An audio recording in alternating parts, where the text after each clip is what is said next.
Okay, this is going to be a quick video. It's part 2 of my double zero. Never done a double zero before, but it seemed like a good idea, especially after what I had dealt with on Humphreys, which is why I'm making this video actually. I wanted to talk about a handful of things that I did to ensure that I was safe in a situation where it got much colder than I was prepared for as far as I knew.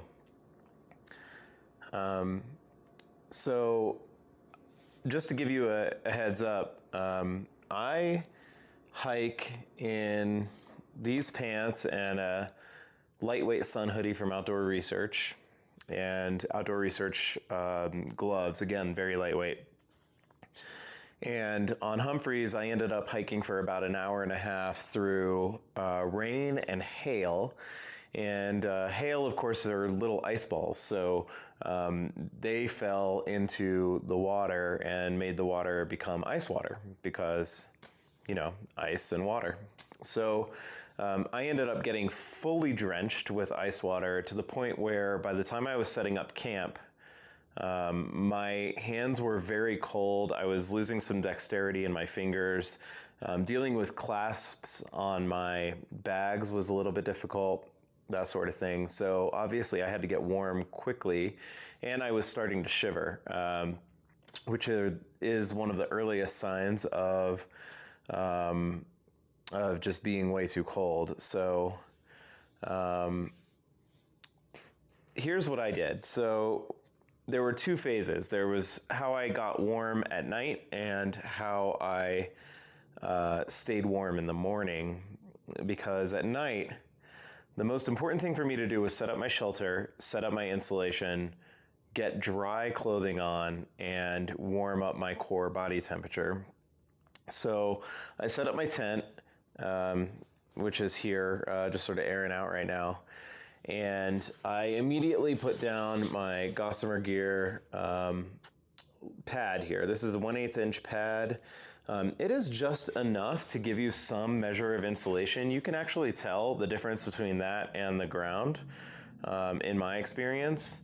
And once I set that up, I put on my base layer. So I happen to rock the Patagonia Calipine base layers. I'm not a fan of wool outside of my socks.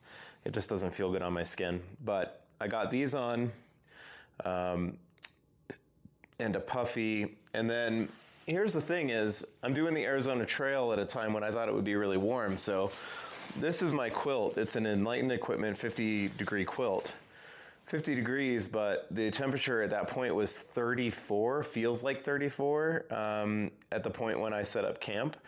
And obviously there's a bit of a difference there. And I was cold, and my core body temperature was cold. I also used this Sea Summit silk bag liner.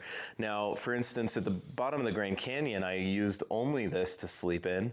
I didn't sleep in any base layers at all, just this because it was warm.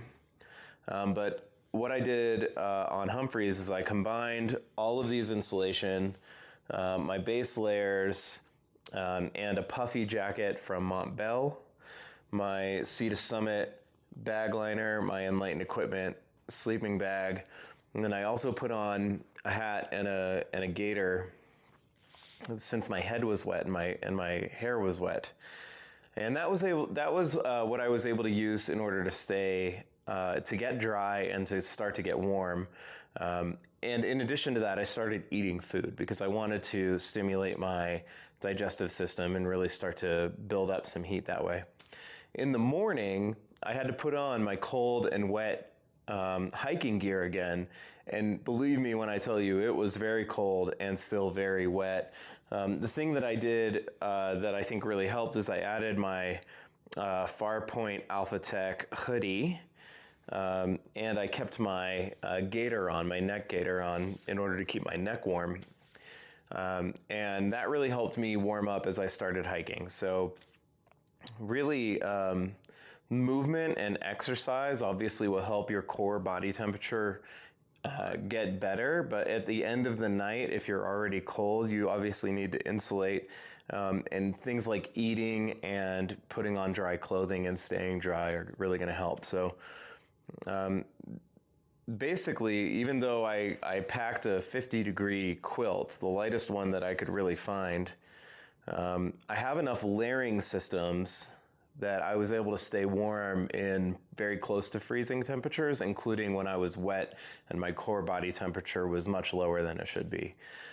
So that's my recommendation, first and foremost, is consider the layering systems, both clothing, the sleeping system.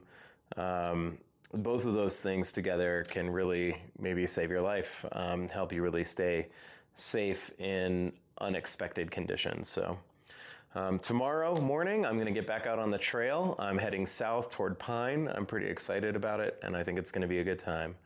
Don't know if there are going to be any storms, but if there are, I think I'm pretty prepared for it. All right. We'll see you tomorrow.